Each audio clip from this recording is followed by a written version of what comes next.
Mining Weekly Online is talking to Steve Perry, the CEO of Royal Bafokeng Platinum, about the stability of his workforce during the most violent and longest strike in South Africa's history.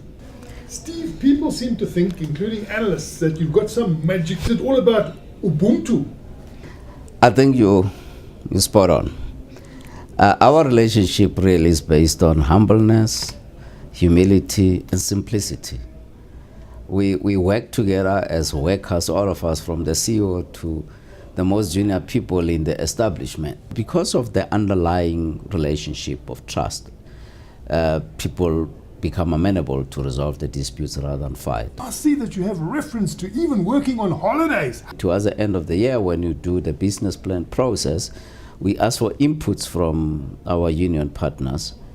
And once we finalize the business plan, it's approved by the board. At the beginning of the year, in January, I sit with the union leaders and say, these are the business plan salient features, and these are the targets that we set to achieve at the end of it. Are you happy with them? How can we achieve that? Then they go back to the operations and they set the implementation plan on how to achieve those targets. Our wage agreement has got efficiency improvement model in it.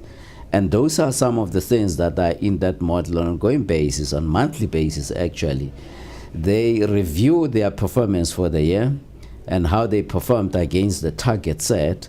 If they are lagging behind, then they themselves agree, together obviously with the management and the mine, that we need to cover up, and they choose to work on pay weekends or some on holidays in order to recover lost ground. And you get remunerated for achieving the targets. I bumped into your union leader, which is also a good thing. We see union people at your presentations results, which is a bit unusual. Yeah.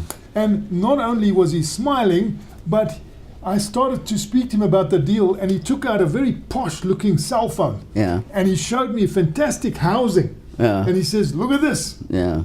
How many houses are you building? 422 houses that are complete, and people are already moving into those houses now. There will be other 3,000 houses that will be built worth 2.8 billion rands over a period of 5 years. Do you have any people living in hostels?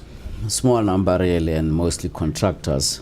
About 300 people. And I frequently visit the place just to check the hygiene conditions and have lunch there. We do have, all in all, including contractors, just above 6,000 employees all in all. And about more than 70%, or just slightly more than 70%, is members of National Union of Mineworkers.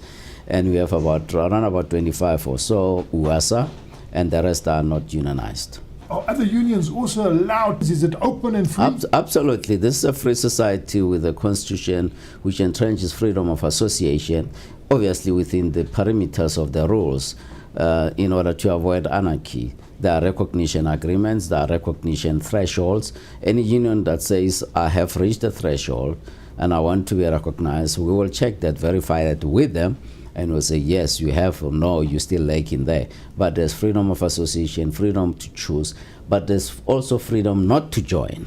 How is the union responding to your thrust towards mechanization? Well, that has never been an issue with the union, because you see, if the union understands the strategic intent and the goals and what a particular form of technology can achieve and what results it can achieve, and you've got to take them on board in that regard to say, look at this area, we have got to mechanize in order to optimize results. Yeah, like StelReft is mechanized. There we have not had any problem there.